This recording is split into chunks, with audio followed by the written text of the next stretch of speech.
عالصحة والجمال كلنا متجمعين، ده كلام حقيقي مش في الخيال، لو حتى تسألنا 100 سؤال عالصحة والجمال.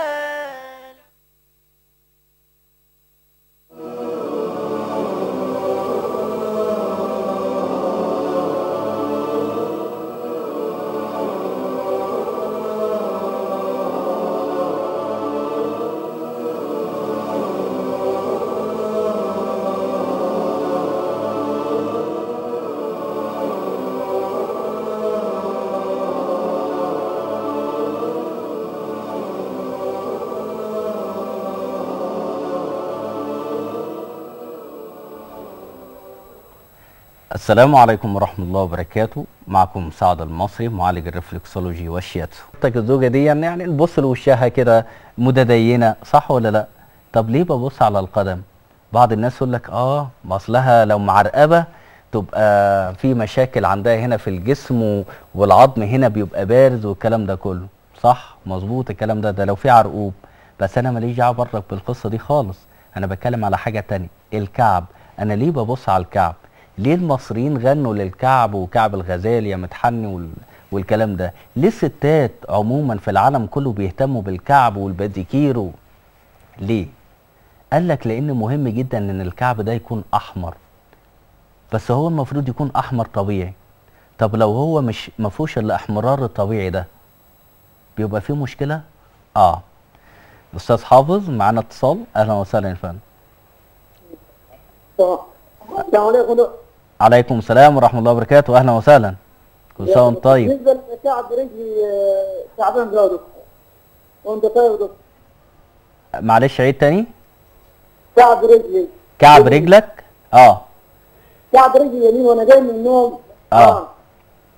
تمام. بتحس كده في مشاكل فيه؟ بتحس انه بينشر عليك في سخونه؟ بيبقى بتحس بسخونه في الكعب؟ ايوه في. تمام. عملت تحاليل بره قبل كده؟ عملت تحاليل بالنسبه للوظائف الثابت. ما قالكش في التحاليل ان عندك نقرس؟ لا ما قاليش. طيب هو غالبا بيبقى لما يكون في مشكله عندك بالنسبه للكعب. احنا قلنا الكعب ده مسؤول عن الجهاز الايه؟ الجهاز البولي. انا عايز الناس كلها تحفظ معايا الخريطه بتاعه الجسم. الجهاز البولي، الجهاز البولي لما بيكون فيه مشكله، سواء كانت عندي نقرس، املاح، او صديد في البول، بتلاقي مشكله جامده جدا في الكعب.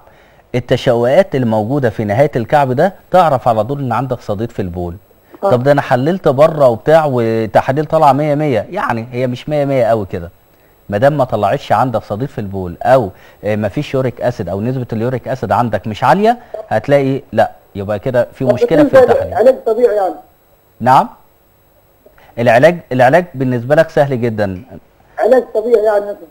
العلاج بالنسبه لك ممكن تعمل ايه؟ انت اصلا منين؟ البلد ايه؟ من المنيا. من المنيا. طيب يا اهلا باهل المنيا كلهم. بص يا سيدي وادعي لي بعد كده. انت عندك ارض زراعيه صح؟ الارض الزراعيه اللي عندك دي او اي ارض تمام. الارض الزراعيه ما بتبقاش متسفلته زي عندنا كده في اسفلت وبتاع، لا بتبقى ارض ليها بروز. انا عايزك بقى كل يوم كده ان شاء الله، يعني بلاش في وقت الشمس، يعني بعد ما تصلي الفجر كده وتقعد تذكر ربنا من هنا لغايه فتره الشروق، انك انت تمشي حافي على الارض الزراعيه اللي ليها بروز.